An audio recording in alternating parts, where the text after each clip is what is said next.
So this is our insane speed farming monk using water allies and mystic allies. Let's get into the skills first real quick. There's a bit to get through and then we'll get into an example. We're using Wave 100 Fists with Assimilation, Dashing Strike, Way of the Falling Star for movement speed increase, Epiphany with Desert Shroud, Mystic Ally with Water Ally, Cyclone Strike with Implosion, Mantra of Conviction, Annihilation. The passives that I'm using, but as always, you can definitely use your own variations and try different things if you want to, feel free. I'm using Momentum, Seize the Initiative, Relentless Assault, and Beacon of Yita. Obviously, it depends what you have on your Ethereal this season as well. So you'll probably swap and change your passives depending on what Ethereal passive you have equipped. And also be careful, make sure that you double check what passive you have on your Ethereal, because you don't want to double up like I did a couple times. So we'll close that there. Let's go through our gear here. So we're using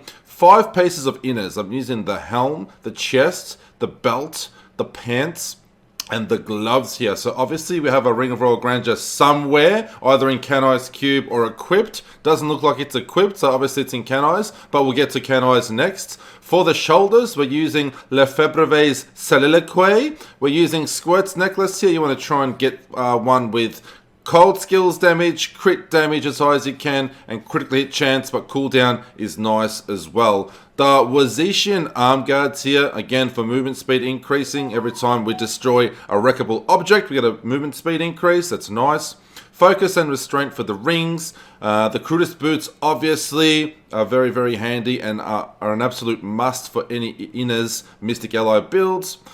You want the Bartak Cutthroat here as your Ethereal, and again you want to be careful with your passive, don't double up. So whatever you have on your Ethereal passive, make sure that you have something different that you can actually capitalize on with your actual passive. So don't double up because they can't stack. No passives can stack. Alrighty, and you want to try and get the chance to double your attack speed when attacking, which is the Flying Dragon legendary stat there. Chance to double your attack when attacking is the one that you want, and a useful passive.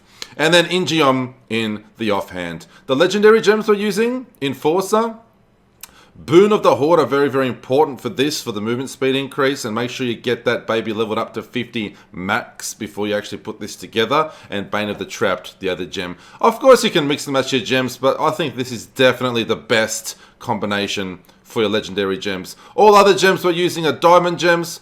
In the helm, it gives us cooldown. Everywhere else, it gives us an extra resistance. So that's very, very nice there. What else do I have to go through? Paragon. So with Paragons, obviously if you're maxed out, it's going to be super easy. But if you're not, I'll go through the order that you want to actually focus on with your Paragons. So first of all, make sure your movement speed is capped at 25%. So my boots have 10% movement speed.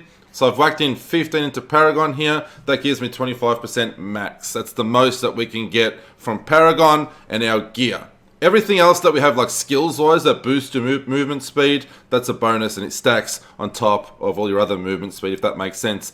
Everything else whack into dexterity here. With offense, you want to definitely go for cooldown reduction first, then crit chance, crit damage, split them evenly, and everything else into attack speed. If you're 800 Paragon and over, you'll be able to max these out, so just fill them all up, it won't matter. Defense, we're going to go resist all, armor, life, and life regen in that order. But again, if you're maxed out, just whack them all in. And utility, we're going to go area damage, life per hit, resource cost reduction, and gold pickup radius in that order. And once again, if you're maxed out, just whack them all in there, and we're good to go.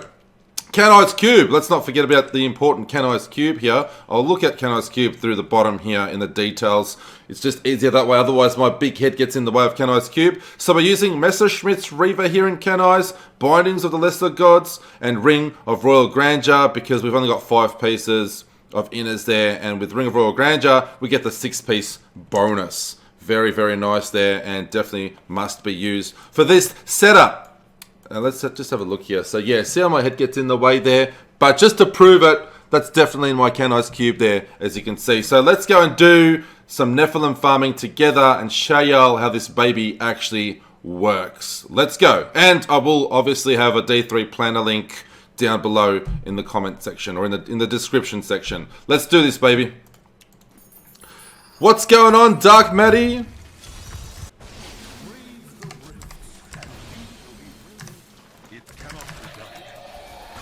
Look at all those juicy, juicy pieces of gold to pick up. So, pylon.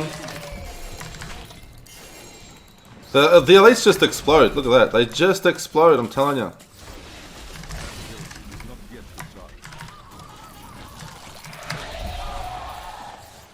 You basically just have to activate your Mystic Allies, run through, and just watch shit die.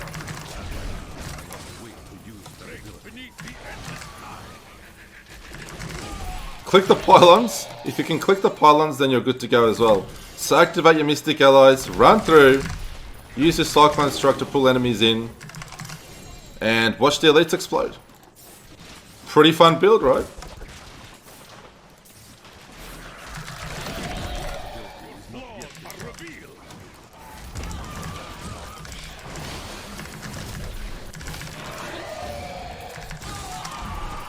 Beating me down. So just be careful not to get clipped by explosions. Worst case, it'll just drop your squirt stacks.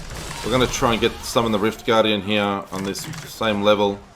Just need maybe one more elite will definitely do it, but we should get enough trash kills here to summon the Rift Guardian. There he is.